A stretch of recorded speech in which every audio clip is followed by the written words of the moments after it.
am frustrated. I'm frustrated by all of the ways in which men and women are pitted against each other on a daily basis, mostly on social media. Thumbnails like, women must be stopped, and men are trash, and 300 clips of women being victims and princesses, or like 200 clips of men being stupid dolphs who are completely incompetent or creeps or whatever. And it's like, I recently recorded a video of the behind the scenes to making my book, Harder, Better, Longer, Stronger. I know you're seeing a lot of this recently from me. Please forgive me. Can't blame a girl for launching her book hard, you know? I promise it'll be done. Eventually, I will shut up about this. But right now, I made a bonus video for people who buy the book on pre-order, and it was behind the scenes, like everything I couldn't say in the book. And the things that I wanted to say in the book related to this were really, I think that the concept of the gender war is being used to grab your attention and trade it for nothing. To like increase your outrage and your sense of what's morally right and wrong, and to like pit you against women, but like not real women, like pit you against the idea of women and pit you against the concept of women, and fill your brain with nonsense, and fill women's brains, by the way, with like nonsense about how men are. And I'm not saying that like there's no utility to talking about like common challenges in the dating world, right? Like it is a good thing to say there's a trend a lot of women are experiencing that guys go on Tinder, lie about their height, and ghost them after one date or whatever. Like, it's not wrong that women have that conversation, right? And it's not wrong that men have conversations like women post edited and face-tuned and photoshopped images of themselves on their dating profiles, and then they show up and they don't really look that way, and that's like harmful or hurtful. Like, those conversations are not bad to have.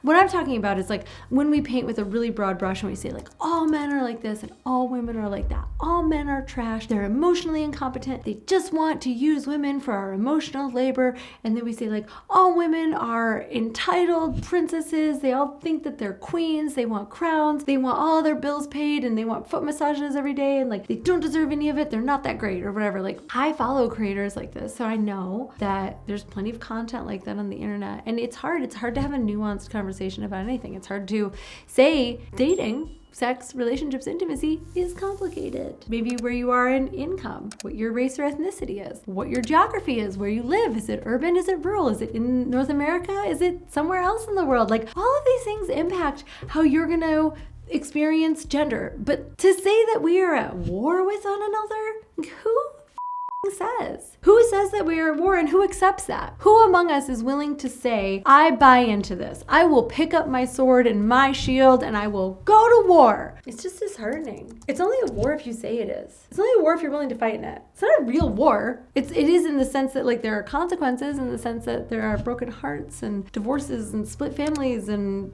pain and ghosting and assault, and like that all exists. That's real, but that doesn't a war make, right? It's only a war if you declare it to be a war.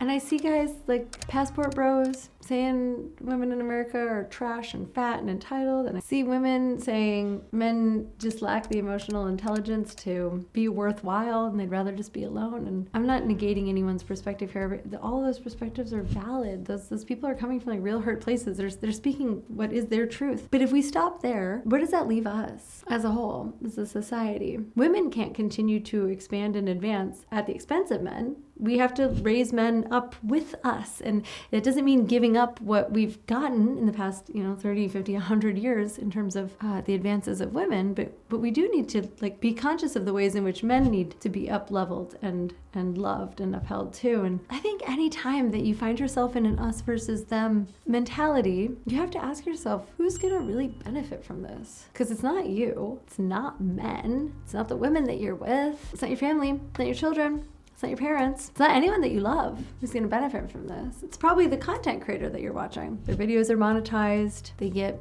a percentage of a cent or something for your attention. You watch a whole 30, 40-minute video, watch an entire podcast, buy their course, sign up for their membership so that you can continue to bathe in the vitriol of someone telling you that you're at war, that you're indeed the victim of a war, you're the victim of the opposite sex. It's a lot of money to be made there. You'd accuse me of just being jealous. Like, I have courses. I have a Patreon. I'd love for you to subscribe to this YouTube channel, no doubt. But it's not in my heart to provoke anger, fear, competition, violence, antagonism. I want you to have sex. That's why I'm here. So I wrote this book because I wanted men and women to understand men's sexuality so they wouldn't be confused by it or fearful of it. I wanted men to read this and go, oh, it's perfectly normal that I am a sexual being. I deserve to be a sexual being. I deserve to express myself sexually. And I wrote this for women to read and go, oh my God, men's sexuality is so much more nuanced and complicated than I ever expected it to be. They have all of these things that are mental and emotional and cultural that they deal with as well. It's not only women that have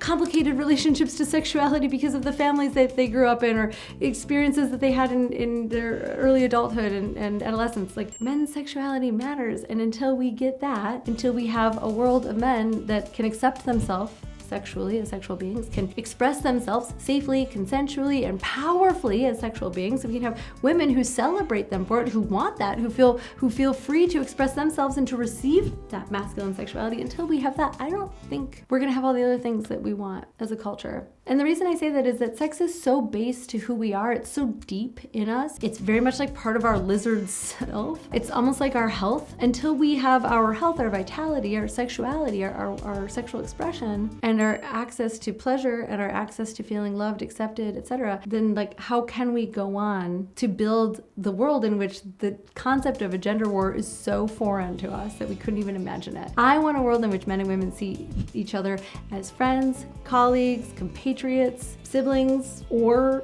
lovers, or spouses. Like, I want all of that to be on the table. I don't want any of it to be competition, vitriol, enemies. And I think that healing sexuality, particularly men's sexuality, importantly men's sexuality and men's place in all that, has to come first. That's me. That's why I care. I think that anyone that incites you to feel like a victim of an entire group of people, paints it like that broad of a brush, you're just like 2 strokes away from saying all people of this ethnicity are like that, and you're a victim of that ethnicity. And I think we all know where that leads. Maybe I'm coming off a little too strong, but this matters to me. Anyways, that's my thoughts of the gender war. If you want to hear my behind the scenes and all the other things that I couldn't fit into this book, you can get that video along with the pre-order. You can get Harder, Better, Longer, Stronger everywhere that books are sold, and where ebooks are sold, and where audiobooks are sold. And I narrated the audiobook myself. I'm very proud of this. I hope that you will check it out. Even if you decide not to check it out, I hope that you will resist the idea that you are at war with anything other than the concept of war itself. I was trying to make that sound kind of deep. I don't know that it did. Thank you for listening to me. Thank you for allowing me to continue to promote my book, because I'm going to continue to promote my book until it's out. I love you so much, and I'll see you here on Thursday.